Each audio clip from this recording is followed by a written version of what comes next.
10 Memorable Quotes Film Dr. Zhivago, 1965, Part 3. Dr. Zhivago Russian is a novel by Russian poet, author and composer Boris Pasternak, first published in 1957 in Italy. The novel is named after its protagonist, Yuri Zhivago, a physician and poet, and takes place between the Russian Revolution of 1905 and World War II. Dr. Zhivago is a 1965 Italian-American film about the life of a Russian physician and poet who, although married to another, falls in love with a political activist's wife and experiences hardship during the First World War and then the October Revolution. Directed by David Lean.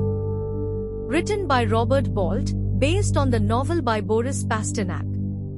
Sacrificing her future in favor of Pasha's, Lara held the candle as low as possible. It always came out that her candle was higher than his.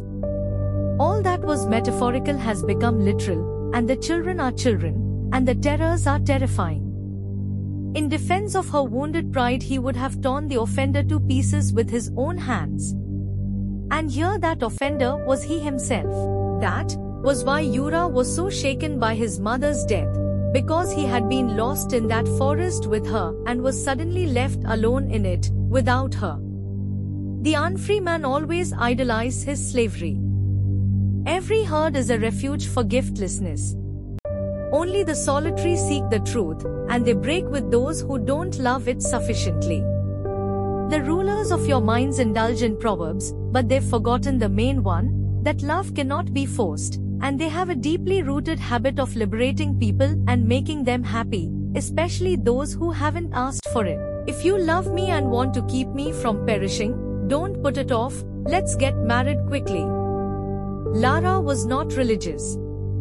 She did not believe in rites. But sometimes, in order to endure life, she needed it to be accompanied by some inner music. I used to be in a very revolutionary mood, but now I think that we'll gain nothing by violence. We are told to make our own world. It is a dangerous thing to do. Petya, played by Alec Guinness. No matter how things turn out, some part of me will say, I lived. Lara, played by Julie Christie. A man can't possess a woman, he can only love her. Dr. Zhivago, played by Omar Sharif. It's a strange world, but not a hopeless one. Masha, played by Geraldine Chaplin. Revolutions devour their own children. General Yevgraf, played by Ralph Richardson. Lara, I have no other home but you. Komarovsky, there's an extraordinary sense of freedom in Russia now. Or should I say, there is going to be. Yevgraf Zhivago, she was not loved. Not that she loved anyone, either. But the mistake our dear Komarovsky made was to love her.